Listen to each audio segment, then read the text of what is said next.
Prezados irmãos e amigos, nós voltamos ao estudo do livro de Apocalipse.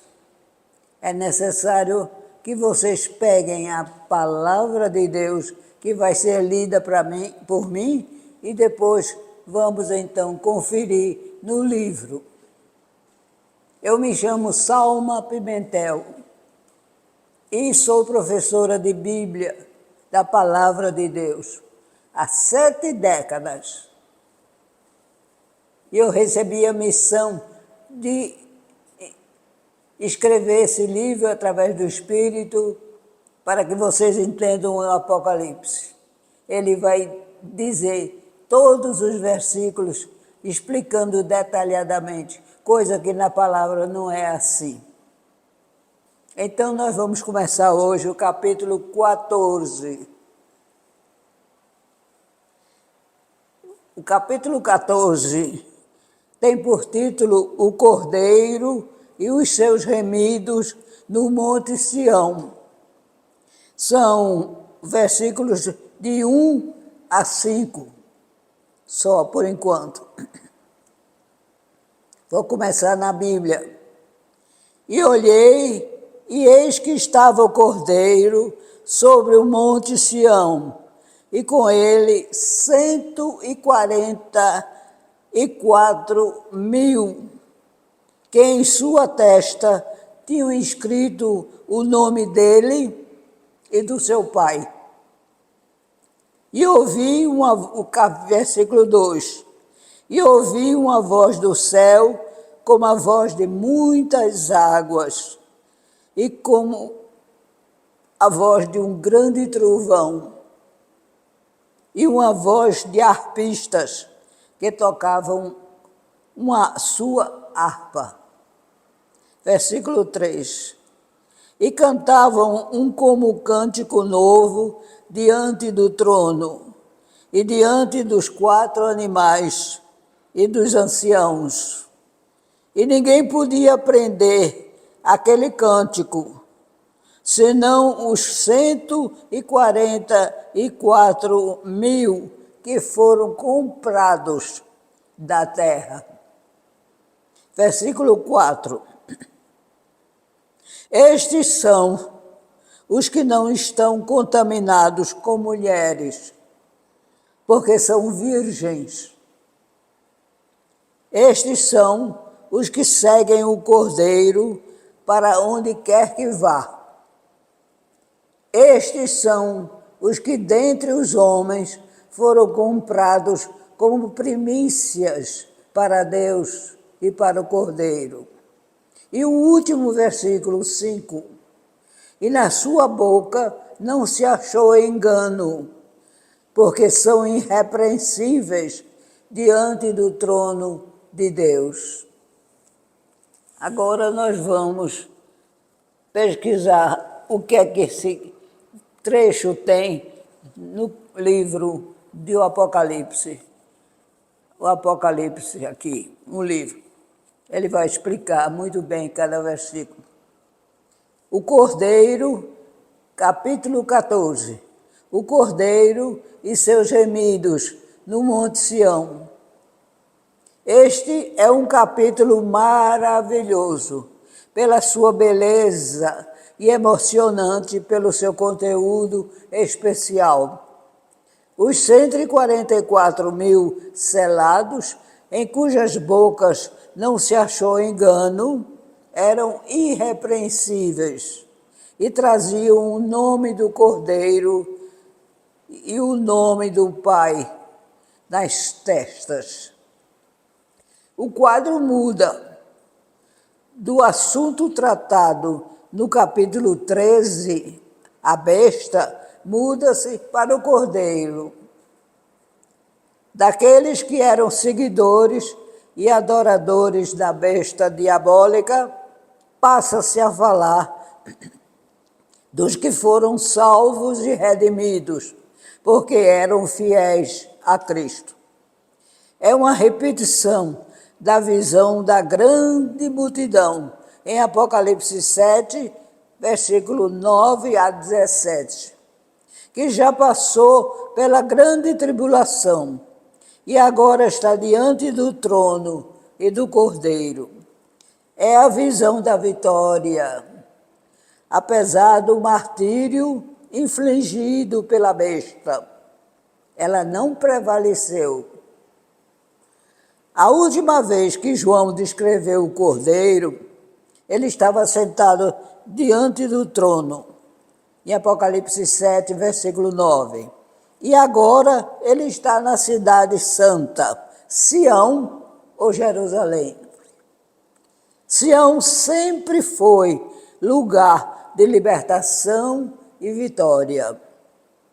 E no Salmo 2, versículo 6, vocês encontram isso. O Velho Testamento sempre fala da cidade como a sede do governo de Deus na terra e o centro da sua vitória final. E no Novo Testamento, Sião tornou-se a cidade do Deus vivo, a Jerusalém celestial, não da terra, mas do céu. Está em Gálatas 4, versículo 26. Quando o fim chegar, os homens verão a Jerusalém celestial descendo do céu e Deus vindo com ela para habitar com eles. E João ouve a voz do céu, a voz de Deus, e a compara com, primeiro, o som de muitas águas, que era o poder.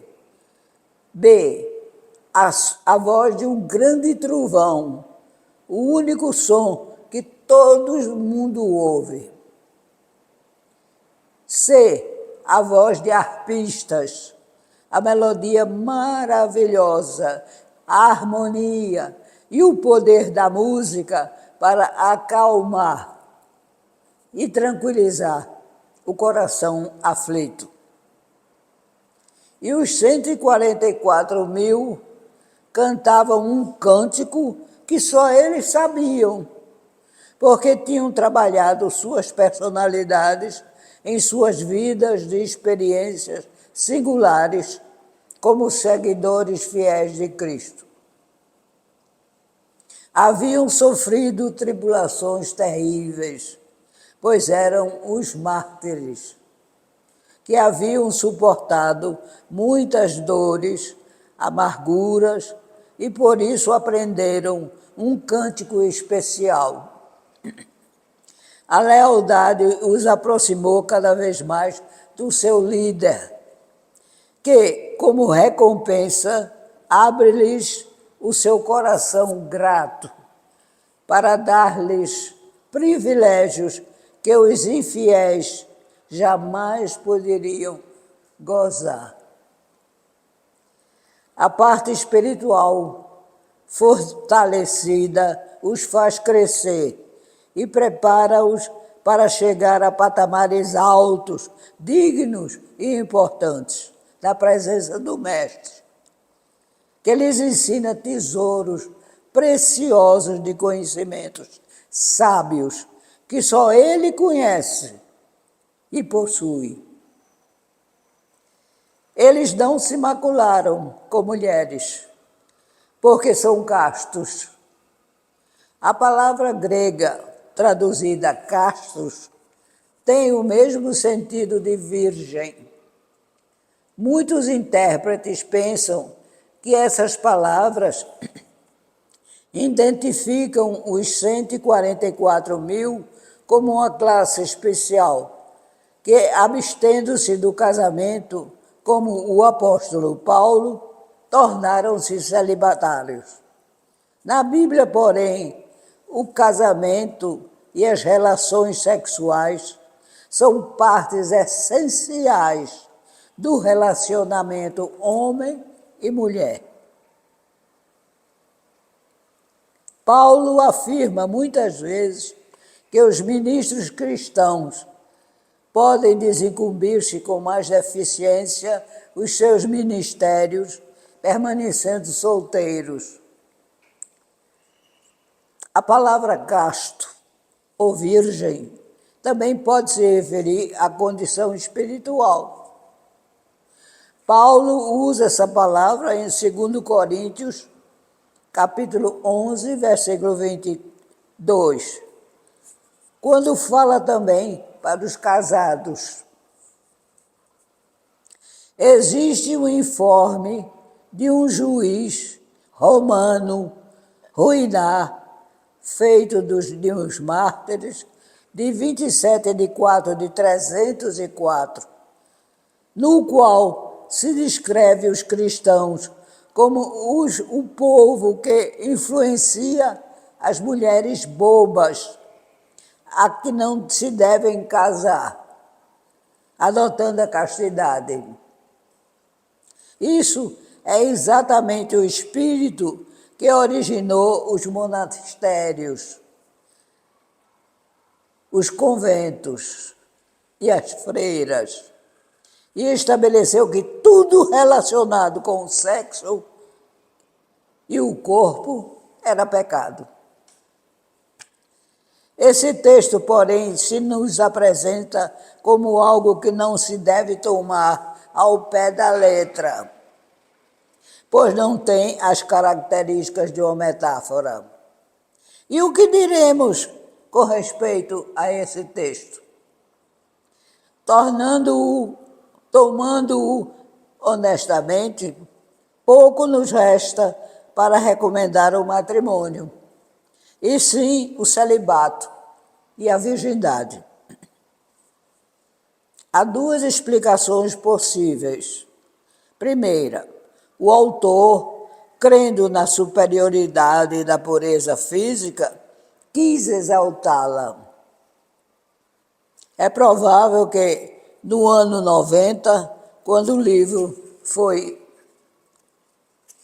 escrito, a tendência ao ascetismo já tivesse entrado na igreja. Nesse caso, João ensina uma doutrina que não conta com a aprovação do resto do Novo Testamento. Em suas palavras, encontra-se a primeira manifestação dessa heresia, que posteriormente poria o casamento em segundo lugar em relação ao celibato, por razões religiosas. Nesse caso, deveríamos deixar essa passagem de lado, porque não apresenta a maneira correta a ética cristã. Segundo, há outra explicação possível. Quando os copistas reproduziam textos bíblicos, faziam comentários e deixavam suas notas na margem. Talvez um copista posterior, numa época mais recente, tenha querido dar sua opinião sobre quem eram os 144 mil selados. Com certeza, a igreja já exaltava o celibato, e ele anotou na margem. Estes são, entre parênteses, estes são os que nunca se profanaram com mulheres, permanecendo virgens, fecha aspas. Quando o manuscrito foi escrito, copiou-se o comentário no texto. Era frequente que ocorresse tal coisa, e isso significaria que a primeira parte do versículo 4 não foi escrito por João e não representa o seu pensamento. Embora haja preferência pela segunda explicação, devemos dizer aos leitores que a exaltação do celibato e da virgindade não é um ensinamento que apareça no Novo Testamento, exceto nesse texto. João, em diversos textos, em Apocalipse, fala da idolatria da besta, como porneia, palavra que traduzida é prostituição. Podemos concluir que os 144 mil são virgens e puros, no sentido de não se mancharem adorando a besta e mantendo-se puro em relação a Deus. O texto, porém, é incisivo. Não se contaminaram com mulheres, pois são virgens. É, pois, difícil afirmar, e fica-se no campo da suposição. O importante é que eles são os seguidores do Cordeiro. Foram redimidos dentre os homens e são primícias para Deus e para o Cordeiro. Nada os separou do amor de Cristo, nem mesmo a morte, porque não se pertencem. Eles foram comprados para Deus pelo sangue do Cordeiro. Apocalipse capítulo 5, versículo 9. Primícias são os primeiros frutos recolhidos da colheita.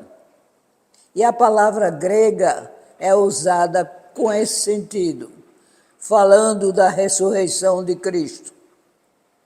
Os 144 mil são um grupo de cristãos especiais.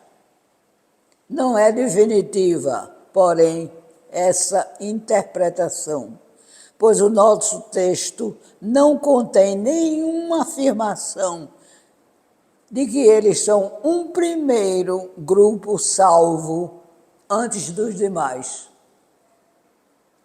Versículo 5. Sem mácula é usado no Antigo Testamento para os sacrifícios limpos, em condições de serem oferecidos a Deus, e a Ele pertencem, numa dedicação sem falhas. A natureza particular dessa dedicação impecável é que nele só há verdade e nenhuma falsidade. Em Isaías capítulo 53, versículo 9, lemos acerca do sofrimento do Messias. Aspas. Deram-lhe sepultura com os ímpios e com o rico na sua morte, embora nunca tivesse cometido injustiça, nem houvesse negado engano na sua boca. Fecha aspas. Os redimidos, porém, portanto, têm as mesmas características do Senhor. Absolutamente sinceros e sem malícia. É um capítulo bem confuso e meio difícil de entendimento. Eu espero que vocês tenham compreendido a explicação que foi dada agora com a voz bem clara, para que vocês possam entender esses 5 versículos iniciais. Que Deus os abençoe, dando-lhes sabedoria. Amém.